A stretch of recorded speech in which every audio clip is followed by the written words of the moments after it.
Welcome, Walnut. I'm Lara, but you can call me Laz, your host for Walnut Wednesday. This is your reminder to be brave, be yourself, and know that you can make the world a better place just by what you decide today. Here, I'm going to share my weekly walnuttings with you on a Wednesday.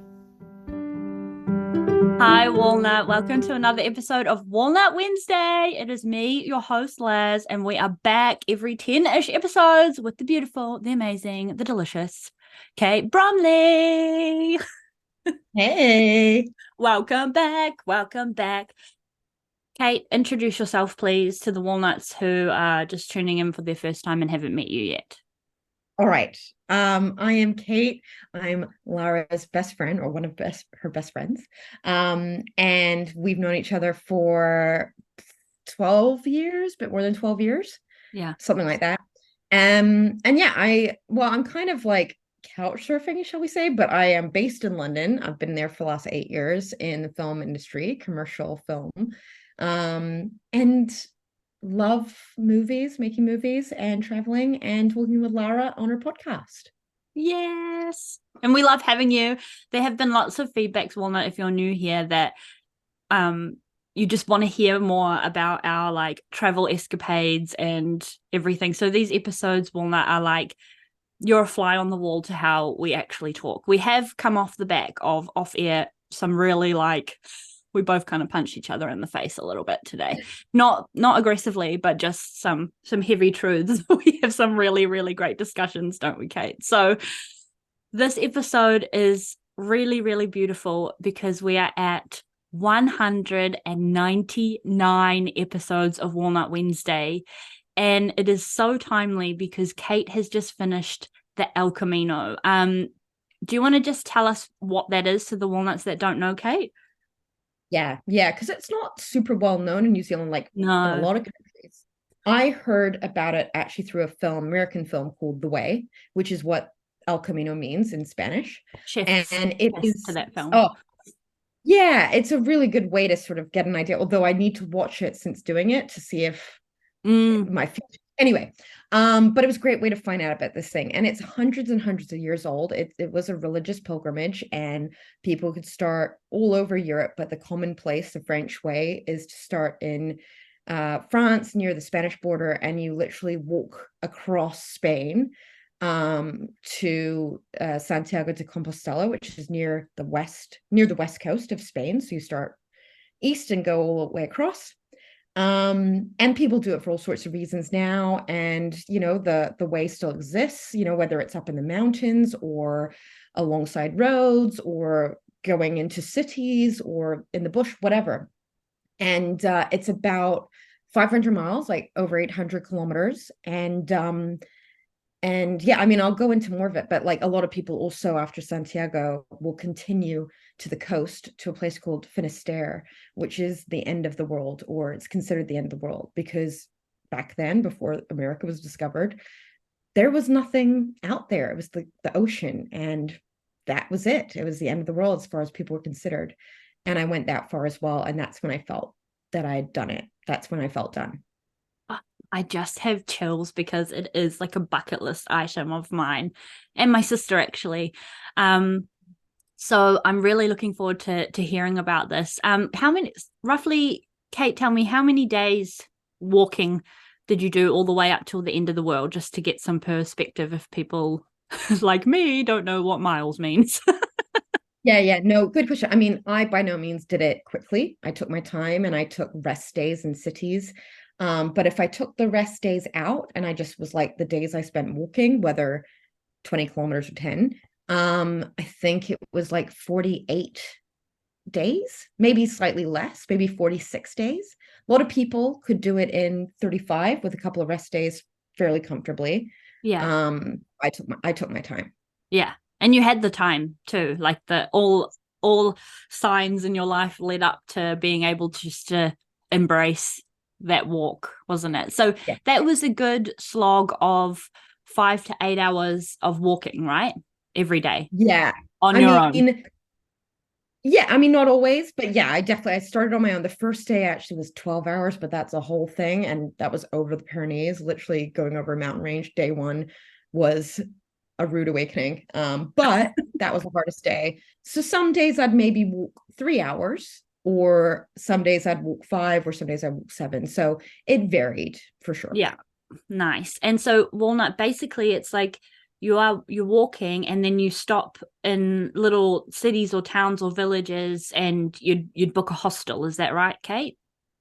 Yeah, I mean, it's pretty common, and I half of the time, more than half the time, you don't have to book. So they're called albergues. I think that's just the Spanish word for hostel. Yeah. But there's these, it's very specifically pilgrim run. So in big cities, you could, splash out and stay in a little hotel if you wanted to. But for the most part, along this way, you're going to a place that maybe has like a shop, a restaurant, maybe just a few houses or farmland, and they're home, like family run albergues for the pilgrims. So often you can just turn up, and there will be a place nearby, or it will serve a meal that you can purchase, or you go to the shop and you can cook. So like you kind of didn't have to worry too much. Like you might just want to do your research on where to stay based on like, I really need a washing machine because I don't want to hand wash my clothes today, or Yeah. um, I don't want to stay in a place with 130 beds. I'd rather stay in a place with 20 beds and pre-book so I know. Mm. Or put a long ass day. I don't want to get there late and risk missing all the beds because I'm late. So I'll pre-book. So, I just did whatever I felt I needed to, but it was very common for people to just roll up. And if the place was full, go to the next place. Yeah. So it's easy Yeah. to find a roof over your head. You wouldn't necessarily get stranded in a farm. No, it would be pretty rare. Like, I mean, the worst case scenario, one would be fuck. Oh, sorry. But like I can't, there's no beds here. I've got to walk another 5 kilometers ahead. Yeah. Or there's no beds there. I better bus back or taxi back. Like often people go backwards and then taxi back in the morning. So they start where they left off. So they're not Oh, like right. quote unquote cheating, if they need to get a bed elsewhere. But it never happened to me, and it was pretty uncommon. And if you were struggling, like it's not how it was back in the day, you could get your pack sent, because that's the other thing. I traveled with my backpack on my back. So another like 10 kg on my back every day, which I'm lucky I was able to do the entire time. But some people were injured, and it was just smarter for them, in order to continue, to send their pack on and just have a little day pack with them. Yeah. Oh, so cool. I don't think I've actually ever asked you this, but I'm just curious, how much did you end up like money wise spending, not including the flights getting there and back from the end, but how much money did you need to sort of have on you in euro or Yeah. pounds, or what peso? Do they have pesos now? No, No, that's it's old. euros. Yeah, it's euros. That's Yeah. Mexico, I think. Wow, I just went back in time. Anyway. Spanish speaking, and they still have that. But no, euros in Spain. So not dissimilar from the pound, slightly better exchange rate for the euro for New Zealand dollars. I knew I wasn't going to do it as uber cheap as you could do it. So I kind of accounted for about 50 euros a day, not thinking I'd spend that every day, but knowing if there's a day or two where I like in a city and I want a nice hotel for like 40 euros a night, nice hotel, cheap Mm, hotel, yeah. that would balance out when I'm staying in an albergue, some other days that are like 8 euros a day. And that probably balanced out. And again, that's still weeks of that. So it's about 350 euro a week. I kind of roughly gave myself. You could Yeah. do it on less. You could probably do it on 200, 250, and do fewer weeks. So do it in 5 weeks and 250 times five, I don't know, whatever that is. Just over, that's like say 1,500 pounds rounding up. Yeah. Yeah, that's not that much money, or 1,500 euros. It's actually not crazy when you think about what a like really nice hotel or resort would cost for like a week. Yeah. Um, so For yeah, the and I spent less than that. I averaged out less than 350 yeah. euros a week, But which that, yeah, no, I like to know how much I budget, and that kind of works out that when I go on holiday to like Southeast Asia, or not the US where everything is like mm, incredibly high, that's probably mm, about what I budget, which is 100-ish New Zealand dollars a day, and you'd live yeah. pretty like a king. You'd be able to eat what you want, stay where you want. So that, yeah, okay, cool. I just was curious about that. So Mm, hey, this was a journey that you decided that you'd wanted to do it for a long time, and we talked about it a lot. But it was predominantly booking, like starting it and traveling and walking by yourself with your own thoughts, deep contemplation, deep reflection. I'd love for you to take us to a part of your walk where you thought really deeply about things. Can you share a little bit of that experience with us? Yeah, for sure. So not blowing smoke, but the very first day, which was incredibly hard, physically, a lot of walnut lessons popped into my head. And that was already like, it's funny, they say the walk, you divide it almost into three, like the first part, like 300 kilometers or whatever, is body.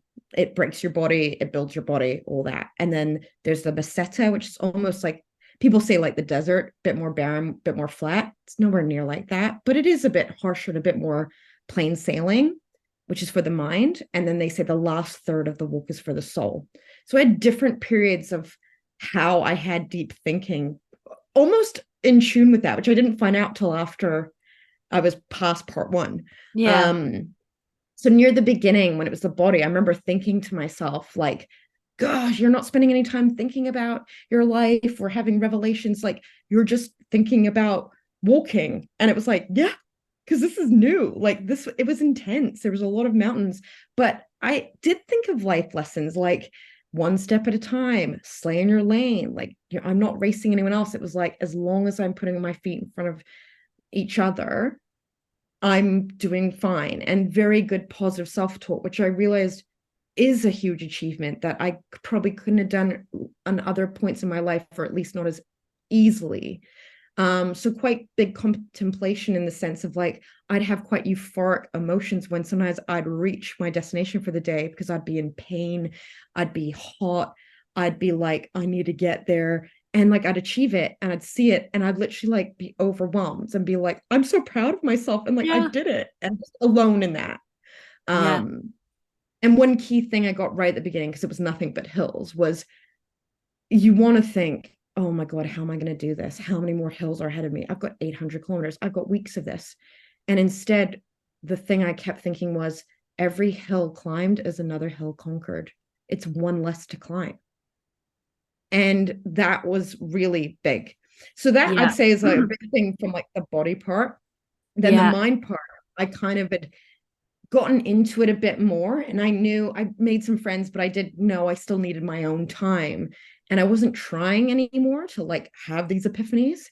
And then I did, like, They it was came. more work. Yeah, it was more work and mind focus, and it was quite actually, instead of being like, oh good, now I know what I need to do, it was a big acceptance of not needing to know.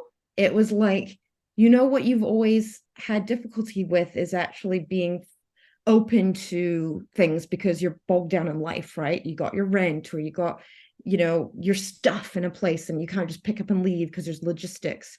And the biggest revelation I had then was like, I had some creative ideas and things, but the biggest revelation was being like, you don't have to pick your next step and like plot out the plan.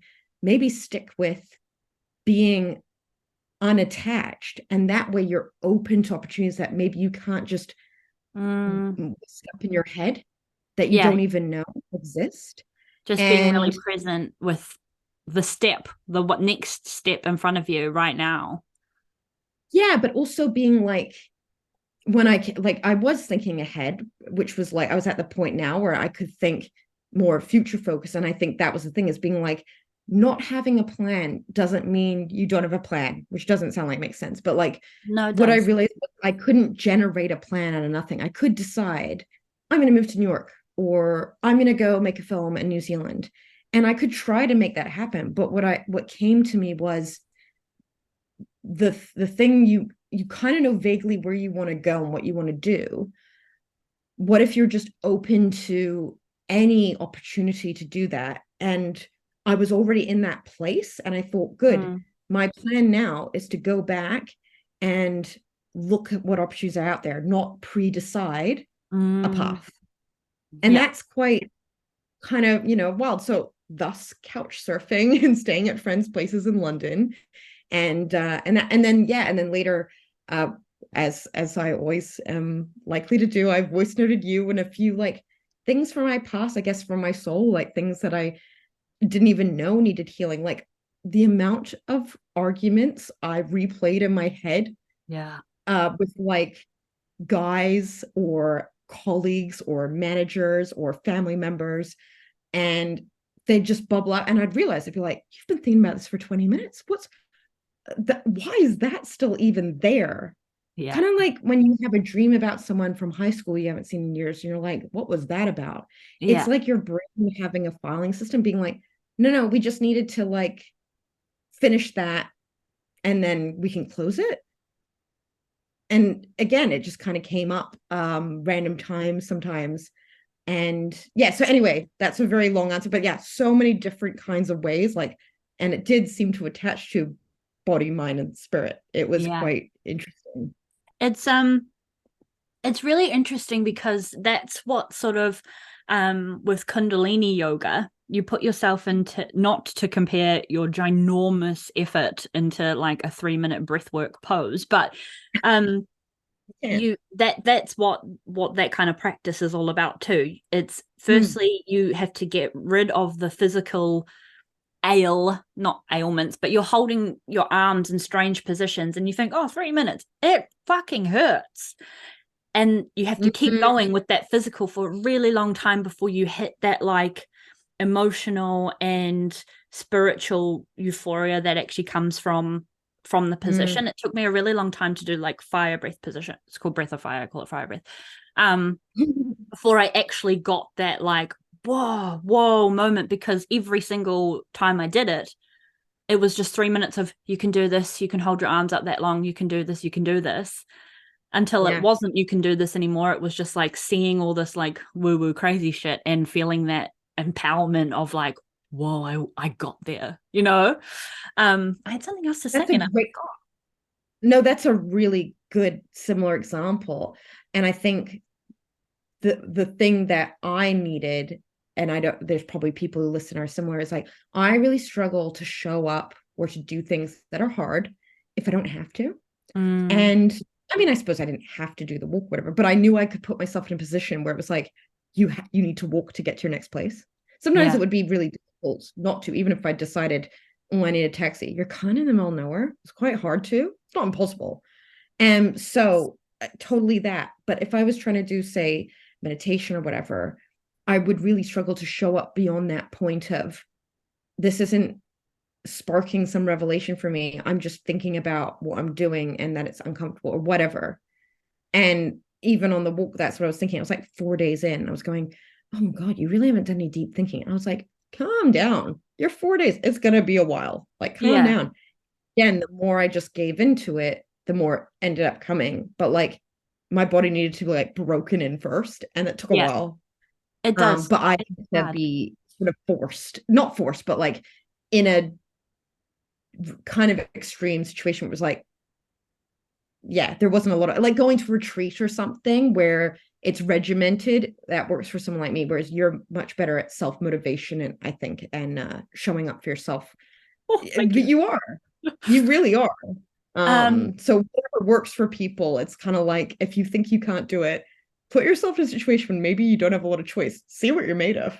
yeah, You know? definitely. And I the comment that I wanted to make before as well about how you said all the conversations that you had like 20 years ago or whatever, not 20, Mm. you know, is Uh-huh. just an example of how much emotionally and spiritually we keep the stuff in our body. And so just how the magic of you walking and processing and jiggling all that energetic fluid Mm. bubbled up really random conversations from your past or arguments that you'd had with guys that don't even matter now, you know, and how much Mm.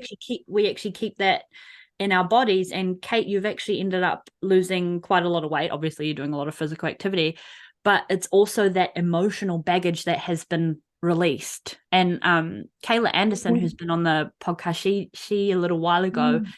talked about weight loss and stuff, and she had randomly just like lost a whole bunch of weight because she had been doing a lot of that emotional energetic work, and that came through in the physical body because she shed so much of it. So Walnut, it's like, it really is interesting how much we do keep and how important it is to keep up that like emotional, spiritual hygiene by just moving your body sometimes. It's really important. And breathing, breath work, or whatever, you know, just processing that emotional sludge because it's there.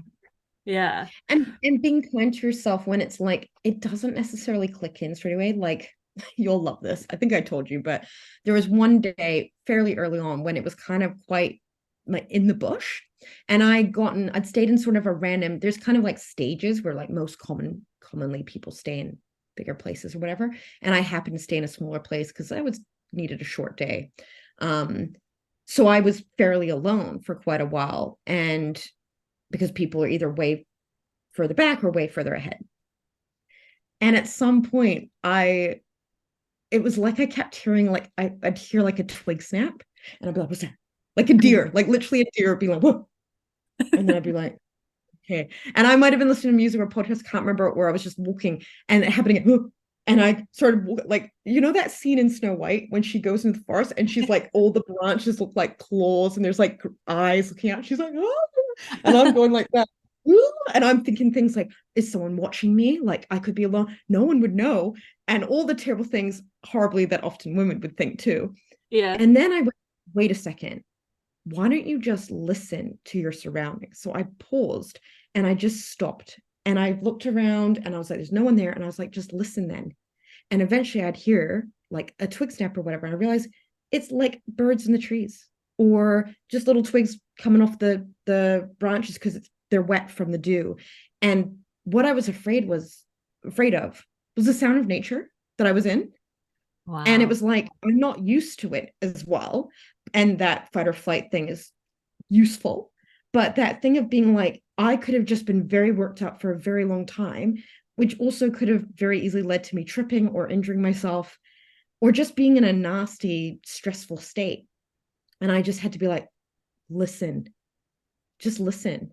And once I did that, I like relaxed, I calmed down. I also just was like, again, maybe I'm Snow White. This is crazy. But I found that it was calming when I just started singing to myself. I was just no headphones, just singing to myself. Oh yeah. And that was great too. And then later on a bike passed and I realized, oh yeah, people on bikes are gonna catch up more. Totally heard me singing Bohemian Rhapsody myself. But like, anyway, it's a whole tangent. But it was that thing I think of being like, it took me a while to be open to, I think, the things that needed to come up. And the hard work got me there. But then, yeah, obviously I felt strong in my body. I felt like things bubbled up. The things that bubbled up, like say with like a guy, for example, it wasn't in a way of like, and when I'm back from that walk, I'm going to tell him, I need to confront him. It was more like, I got my own closure in my brain, you Yeah. know, it was Yeah. released, even just in my own brain. And yeah, so no, it's so interesting about Kayla though, because I love her. I think she's really interesting and fascinating, and that shedding of weight by like healing stuff internally, mentally, and physically and spiritually, I'd never considered. That's really interesting. Yeah, it is a real thing. And you look at like a lot of the yogis on the internet or whatever, like, and they're all really not thin. I don't want to say the word thin, but you know, they are very, the German word gelenkig comes to mind, which means like flexible. I don't know how to explain it, but because they are constantly purging, breathing, moving. I don't know. It's just, that's They're in probably a balance. stereotype. Yeah. They're in balance though, aren't they? It's like, yeah, I know what you mean. You just think, oh, you're healthy. Yeah. You think you're good. You're good. You're Yeah, strong and you're good. And yeah. Funny yeah, thing yeah. to like No, I picture, get but you.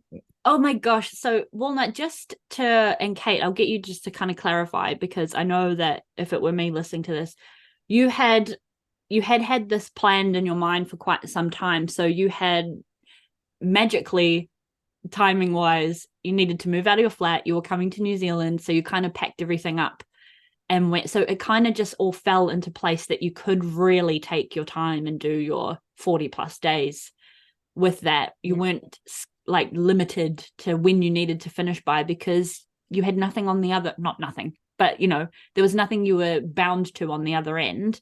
Can you just give a Right. little oversight on, oh, I think that really clears it up. Do you have anything to add about that? Well, one thing I'd add is things didn't all work out so I could do it.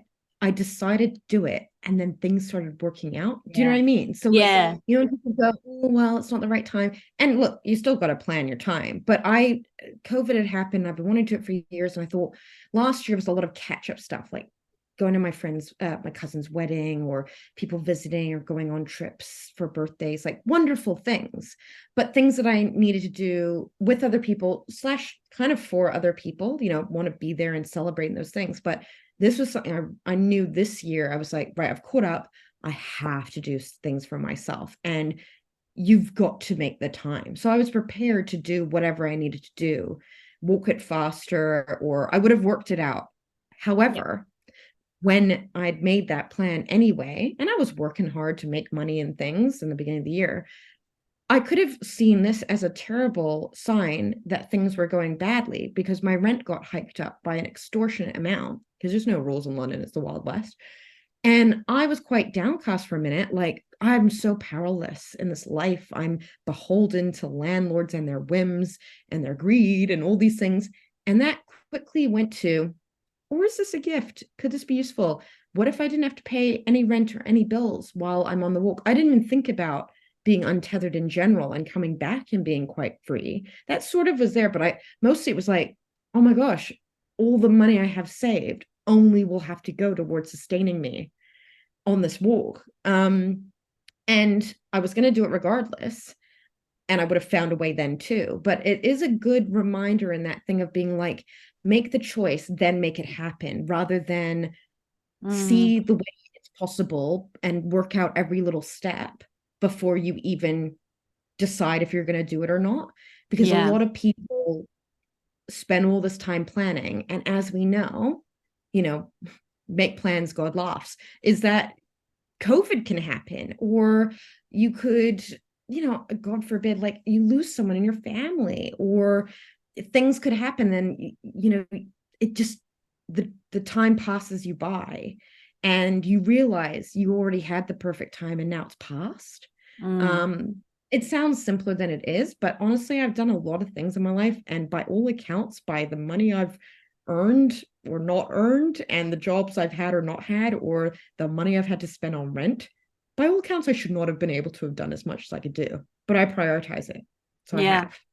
Yeah. And that's something we've talked about sort of quite extensively, you and I, on the podcast and off as well, about not being what you prioritize and how you make it work, particularly with travel. I think it's been a topic for us as well. Yeah. Because you know what's funny is people are much more likely to commit to, say, paying off a car, $20,000 car. And then, but if you said, oh, I'm taking out $20,000 loan to go on some travels, they would think you were bonkers, reckless with your money. And it's like, what's the difference? Your car will Mm. be old in a year and you won't even be excited by it. All my memories will stay new car smell forever, you know? Love that. Yeah. New car smell memories. I love it. I love it. I Yeah. love it. And tell us about the end, that moment in my voice note from you where you were like, I'm gonna go to the end of the world. And then when you were there and looking back, oh, I'm getting emotional, looking back on what you had achieved. Tell us that feeling. Describe. Mm. It's so when I got to Santiago, it was great, and I was with people, which is really important. And it's quite overwhelming. There's a lot of people there, so I knew I had to walk to the coast, and I think it was extra incredible because I walked with a girl that I'd befriended, and it was really nice to finish the walk with someone. So that was part. But she was very emotionally intelligent too, and had her own journey. So when we did it so right. We got into Finisterre, which is the town on the coast, early-ish, like lunchtime, sorted ourselves out, had dinner, and we were like, we're walking to the end of the world, which is on these rocks, the cliff overlooking the ocean with a lighthouse. And we went at around 8 o'clock because the sun was setting around 9:30, 10. Yeah. And this, like, there's markers the whole way too. So you're seeing the marker. And at this point, you've seen, 660 kilometers or 280 kilometers. And this was like 3. And you're like, you know, and we were talking about really interesting stuff. Actually, something that is quite, yeah, it was quite deep. Maybe I'll talk about it on this. Maybe we'll talk about it. I don't know. But anyway, I ramble. So we get there, we're looking around, see the zero. We got to like the rocks, and there's a few people there. There were still people like Santiago, but the vibe was different. Everyone was kind of quiet and peaceful and reverent. And that made me feel quiet and peaceful. And I found my little rock. My friend Laura, she went and found a rock too. We kind of knew we both needed our own moment. And I felt warm on the rock, and like laid back. And I was just looking out to the ocean and watching the sun like slowly dip down. And I felt calm. I felt relaxed, like incredibly relaxed. And my body felt good. Like it felt, when you've had a good sleep and it feels almost like dead weight in the best way. And I actually haven't shared this with anyone, but I also started thinking about people in my life that I love that have passed. And I felt kind of like they were there. Yeah. It's hard to not get emotional thinking that. And I thought about even just family members I still have thinking, like, when you're just like, you feel like they'll feel it through you somehow. Yeah. And I just felt so one of those moments where it's like right place, right time, not thinking about anything else than the present moment, and feeling so like my journey's done. And actually being like, and I'm ready to go back to like quote unquote normal life, but like I'm excited now to tell my friends about it. Like I'm excited now. It's okay that I've booked a flight back. And like I also knew it's okay that I'm going to get a bus to the other beach tomorrow. I'm not going to walk it. My walking's done. So yeah, also there was a reason. My friend said, she said in Santiago, it's a big square, it's a city, it's in front of a cathedral. She said, emotionally, imagine all the baggage over hundreds of years. People have left there when they've gone there, and there's something about it that does feel crowded and overwhelming. When you're out on the coast, anything you feel, anything you leave behind gets taken out by the ocean on that literal end of the world, as literal as it can be, because that's not a thing, but you know what I mean? Like, Yeah. in this place known as end of the world, into a force so much bigger than any man-made city, into the ocean. And so you feel purged. You feel like it's just cleansed, you know? Wow. Mm. What a peaceful moment to yourself that you'll always have forever. Mm. Wow. Mm. Oh, Yeah. I feel like crying. I've got like little tears in my eyes. That's just so, oh, so beautiful. And I'm so glad I got to sort of like live through you and your voice notes along the way. And I can't wait to like to do that one day.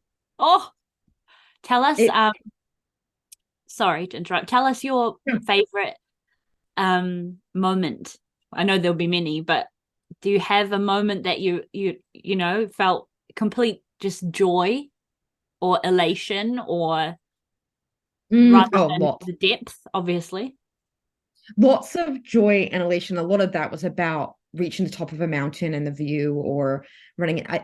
The people was a really big thing. So probably one thing that I enjoyed at the time, but I know was really significant in hindsight now, is when I got to Burgos, which I think is like two or 300. It's kind of like the end point of like the body part, of breaking your body. And I met people along the way, and I had a hotel booked for that. And I was knackered. It had been raining that morning, genuine thunderstorms, like 1 second, but not even a second between the lightning and the thunder. I was like, oh, I'm gonna die, and I soldiered on. The rain stopped, and I was glad I made it, but I was tired. And this lovely Irish guy that called Kev, actually, funnily enough, that I'd seen a lot, and we'd spent some time together, and him and some other friends, and he's Irish, he was super friendly. He messaged me like, do you want to meet up with us? A bunch of us are getting dinner. And I was like, I'm so tired. I'd been napping. I was like, can I do it? And I decided like, yeah, all right. So I got myself showered and cleaned up. I mean, you're limping, whenever you get out of your shoes, you end up resting and you went walking. And I met him at this place. And it was probably the reason I did was because he actually had to leave and go ahead a few hundred kilometers, meeting his father just to do the end with him. So I knew, okay, that's my last opportunity to see him. The reason it's so significant wasn't just that I got to say goodbye, but I ended up meeting all these people there that became my Camino family, my real Camino family. Yeah. And that wouldn't have happened, or maybe I would have met them, maybe not. I'm not sure if that would have happened had I not gone that night. And I loved all of them so dearly. One guy, beautiful human, he traveled the Camino with the violin on his back as well as backpack. And so it led to all these other incredible moments of him playing the violin. The girl Laura, who I walked to the end of the world with, that's when I briefly met her before, but that's when I kind of reconnected with her again. So when we saw each other, we're like, oh yeah, Burgos, you know? And she was just like an angel, and me and her just house on fire. Another girl, Meryl, I just want to shout these people out in case they listen, but she was such a wonderful human, kind of like I don't want to say dark and twisty, but she'd probably laugh at that, but like maybe a bit more cynical. And she'd been having a hard time with some injuries. And a few days later, I ran into her after meeting her in Burgos, genuinely over the moon to see her. And we walked together for a while. She ended up finishing the Camino, even with her bad tendons and everything, like unbelievable. And she said she was deeply contemplating quitting. And when me and the other two joined her again, that was like her sign to continue. So like this one thing led to so many other. There was a mother and a daughter walking together from America who were like incredible as well. Like, yeah, it was, I really think Burgos was a turning point in that for me. Oh my gosh. Thank you so much for sharing. And it's so, isn't it so cool that you now have this little like saga of your life in your back pocket that you can always just remember with, like, you know, when you finish a holiday early enough that you don't want to leave, but all you have is like, you know, that feeling of I don't want to leave yet, but then you leave, so all that you remember is just like, wow. I feel like you have that forever from an experience where you really walnutted your way through that. You really had to be brave to not only declare that you're going to do it and do it on your own and prepare and physically go through the things, but being there and doing all the things and meeting people. Like, what an achievement of just true, genuine, like, grit and courage. Wow. Thank you. That's so sweet. And like, and I didn't, and that's the beauty of this too, is I could have my alone time and stuff, but I never felt alone apart from my little moment in the woods a couple times. But like, you know, there were so many other beautiful people there, and you just get to know people really quickly. Some you click with, some you see more, some are just short interactions, but like there's, I mean, millions of stories and so many moments that were like really stick with me. I actually, one thing I'm really pleased about, because I'm not someone who would spend the time keeping a diary, but I kept an audio journal. So every morning I'd tend to do a little voice note from the day before saying what town I started in, where I ended, what happened. So if I ever turn that into something, I'll make sure I share that with you so people from Walnut Wednesday could listen to. I've also told everyone on the walk about my best friend Lara and our podcast. So you may get some new listeners from all over the globe from that. Oh my God, I feel like a rock star right now. Well, there's even the girl, Meryl, that I was saying, who a joke that was like a little more, she like, for example, she's not one to self-celebrate. She said, like, if she could do it, that means it's just normal. And I was talking all about celebration. I was like, you got to listen to the podcast. And she told me later, she's like, I bought this t-shirt. It's my celebration shirt. And I was like, stop it. Oh, so cool. she walnutted too. All the lessons, man. I was preaching the wisdom of Walnut Wednesday. That was my pilgrimage. Yeah. I love it. That makes me feel really good, Kate, because I feel, you know, a lot of the time on my personal walnut journey, it does feel quite, even though I have lots of support and I'm not actually alone, it can feel really lonely. But something that I always tell myself is like, I have a legacy. By creating Walnut Wednesday, I have created something that will live on forever. Even if I'm still alive and not doing it anymore, I doubt it, but you know, like, even if I like die or something, I have this little legacy, this little piece of myself in the world. So it's really nice that to hear that the little teachings or my little just sharing of my journey are being preached in Spain in the middle of the Yeah, desert. on a like a religious pilgrimage. Hilarious. I mean, not that I would do it religiously, but also we said briefly before we like recorded as well, is like the similarities between the Camino and taking it day by day and step by step, and Walnut Wednesday, which is approaching 200 episodes, which is like, oh my God, Lara, I unbelievable. know. I And how know. that was you showing up, whether it was rain or shine, you know what I mean? Like feeling good, whoever you're talking to, yourself, for 200 weeks. Yeah. I know. I know. And when you've been talking about these like moments and feelings, I am in my head relating them to Yeah. myself because all little steps led me to here. And as someone, I have an open heart center. I'm not very like committed to stuff that doesn't like light my butt on fire, and this is no easy feat. I see people all the time. I remember in the beginning I used to compare myself so much and be like, oh my God, like my friends are writing books and starting blogs and doing these things that seem really cool, or they're going on to do their Reiki training on real life people, and I haven't even thought about selling something, and then just going, oh, blinders on, stay in my lane. I started this podcast. I might have done it all wrong. I haven't been strategic. I don't have 10.5 million followers to Mm. do anything. I'm just doing it. I'm just fucking Yeah. doing it. And people know about it now because I Mm. just am there and I'm doing it. And it's not about people knowing about it. It's about my journey, Yeah. my Mm. courage, my walnutting, my growth. Totally. And like coming up to 200, right? It's like reaching the top of the mountain. It's like, doesn't matter how long it took you there, doesn't matter how you had to do it, how many breaks, how many breakdowns. It's like the view still is sweet from the top. Oh God, it's bloody beautiful. It just And you feels, earn it, you know? You have to earn it. yeah, you do. You do. And it hurts. Sometimes it just really hurts, but you keep And you don't going. want to, you probably Yeah. have had times where you're like, oh God, I could do without having this interview with Kate rambling on. No, I'm just kidding. But you know what I mean? Like we would all would, there's moments. And the fact that you like keep the energy and yeah, it's so incredible. I'm so proud Oh, of you. thank you so much. And thank you for being here. And Walnut, I'm doing a little compilation of all my guest episodes, and I kind of am getting like really re-inspired by conversations I've had, or even how my voice sounds and the things I say. Mm. I had a really lovely moment when I was doing an episode, and a guest said, because I love myself, so I prioritize myself. So obviously I'm going to celebrate myself. And I said, wow, I couldn't ever imagine saying that about myself, but I'm really excited for the time that I do. And I say it Oh, all the time now, that was back in like under 20 episodes. And now I'm like, I love myself. I'm so beautiful. I'm a rock star.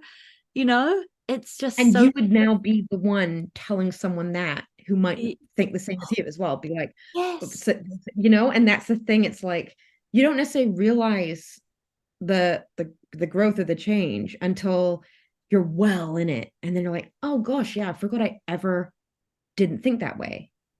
It's Yeah. great that you're looking back. I mean, I wanted you to because I was like, this would be such a fun episode. So I'm so excited to hear and rehear all those little nuggets. It's so exciting. Yeah. I will be calling on your help to help me put the nuggets together, of course, but it's yeah, it's something that I have wanted to do for a little while. I remember wanting to do it and asking for your advice. I think it may have even been for the 100 episodes or the first birthday or something.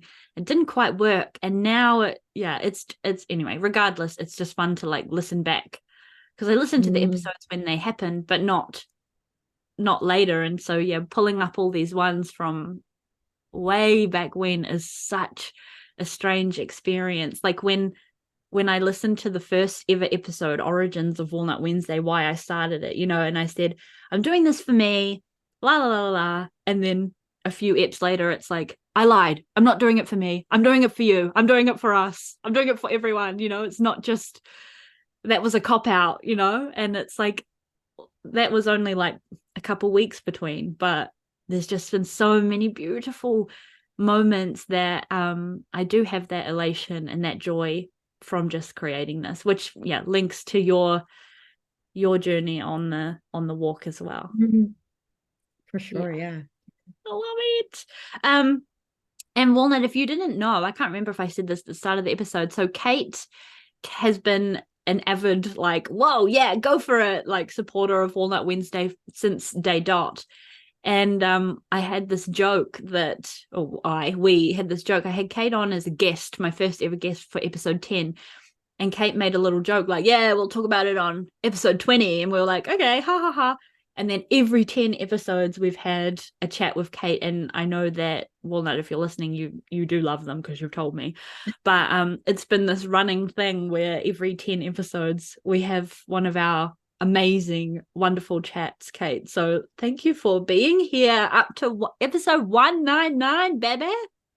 I mean, so glad I'm here. Yeah, so honored to still be showing up and having our chats. And I couldn't be here if you weren't here. So, like, the fact that you show up all this time, yeah, I just can't say enough. It's incredible.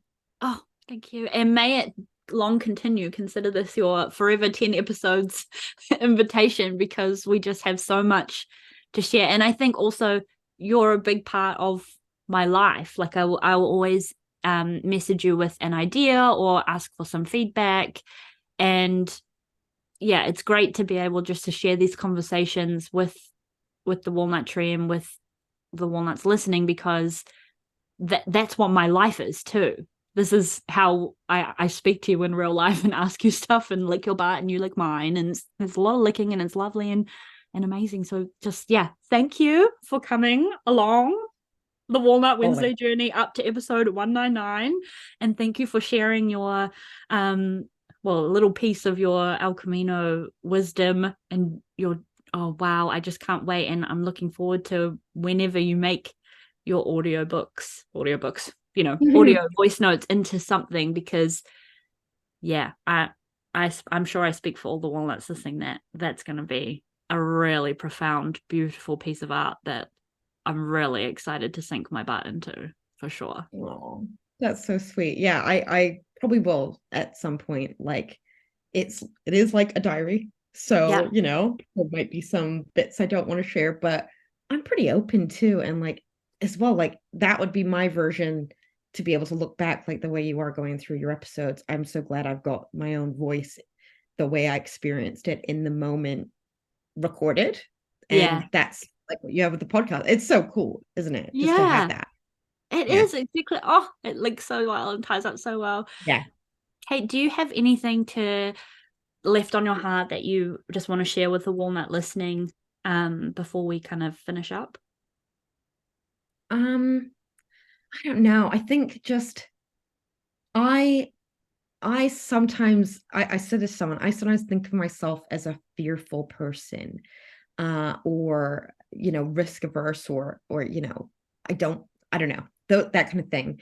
And then I realized I put myself sometimes in situations like a walnut where I am still scared, but I'm doing the thing. And so if you're scared, or you think of yourself as a scared person, or you think you're fearful, just be aware that, like, I am not someone who's like, I didn't have any worries. I didn't worry about it at all.